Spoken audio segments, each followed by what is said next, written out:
Imagine un monde où le dollar ne vaut plus rien, un monde où les États-Unis perdent leur pouvoir. Dans ce monde, ton argent, tes économies peuvent être impactées sans que tu le comprennes. Ça paraît impossible, et pourtant, pour la première fois depuis 80 ans, le système commence à trembler. Dans cette vidéo, tu vas découvrir pourquoi le dollar domine le monde, pourquoi il est aujourd'hui menacé, et surtout, ce qui pourrait le remplacer. Et crois-moi, la réponse est beaucoup plus inquiétante que tu le penses. Donc reste jusqu'à la fin de la vidéo et n'oublie pas de t'abonner à la chaîne. Depuis la fin de la Seconde Guerre mondiale, le dollar est devenu le pilier du système mondial. Le monde moderne s'est construit dessus. Le commerce international en dollars, les marchés financiers en dollars, les réserves des pays aussi en dollars. Pourquoi tout ça? Parce que les États-Unis étaient considérés comme le refuge ultime. Une économie stable, une puissance militaire dominante et surtout une confiance totale. Donc les investisseurs du monde entier plaçaient leur argent en Amérique. Les obligations américaines devenaient le safe haven ultime. Résultat, il y a 50 ans, près de 90% des réserves mondiales étaient en dollars. Un monopole presque total. Mais aujourd'hui, quelque chose a changé. Aujourd'hui, la part du dollar est tombée à moins de 60% des réserves mondiales. Et ce n'est pas par accident. La plupart des pays du monde commencent à diversifier vers d'autres monnaies, vers l'or ou vers des systèmes alternatifs. Mais le vrai tournant est plus récent. Ces dernières années, les investisseurs ont commencé à se protéger contre le dollar. Pourquoi? À cause de l'instabilité.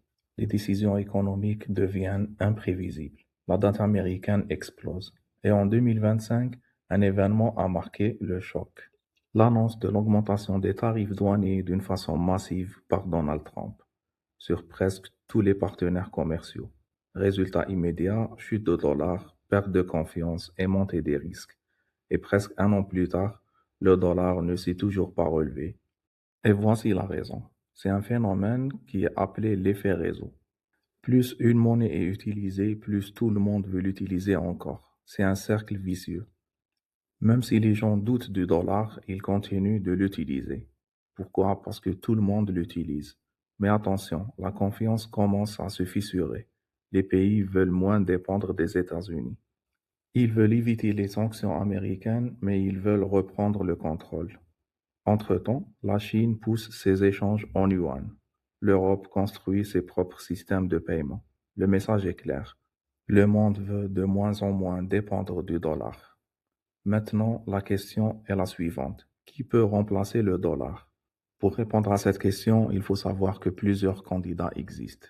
Le premier, c'est l'euro. L'euro semble solide. En Europe, il y a plusieurs puissances économiques, une banque centrale indépendante et une stabilité politique relative. Mais le problème majeur, c'est qu'il n'y a pas assez de dettes sûres disponibles. Pas comme la grande disponibilité des obligations américaines. Mais aussi, il y a des risques de crise interne, comme lors de la crise grecque. Donc, résultat, l'euro reste un challenger, mais loin derrière. Deuxième possibilité, le yuan chinois. La Chine est la deuxième puissance mondiale. Logiquement, sa monnaie pourrait monter. Mais il y a un problème de confiance. Le gouvernement est opaque. Il contrôle fortement les capitaux. Et il y a une grande difficulté à sortir son argent. Les investisseurs hésitent. En plus de ça, la Chine est comme la zone euro. Ils n'ont pas un grand marché des obligations comparable à celui des États-Unis. Troisième possibilité, les stablecoins et les cryptos, ou autrement dit, les cryptoactifs. Le problème, c'est que les cryptos sont très volatiles. Ils peuvent changer de 10% en une journée. Quant aux stablecoins, sont soit adossés au dollar, soit dépendants, soit indexés. Donc ça ne peut pas représenter une vraie alternative. Après cette petite analyse, on peut dire que si le dollar chute, il ne sera probablement pas remplacé par une seule monnaie, mais par un système multipolaire, plusieurs blocs économiques, plusieurs monnaies dominantes, plusieurs risques, un monde plus instable, et surtout sans centre clair. Et ça, pour un système basé sur la stabilité du dollar, c'est un changement sismique. Le futur ne sera pas dominé, il sera fragmenté. Maintenant, la vraie question n'est pas est-ce que le dollar va tomber? Parce qu'on sait que la réponse est probablement oui. Mais plutôt, sommes-nous prêts pour ce qui vient après?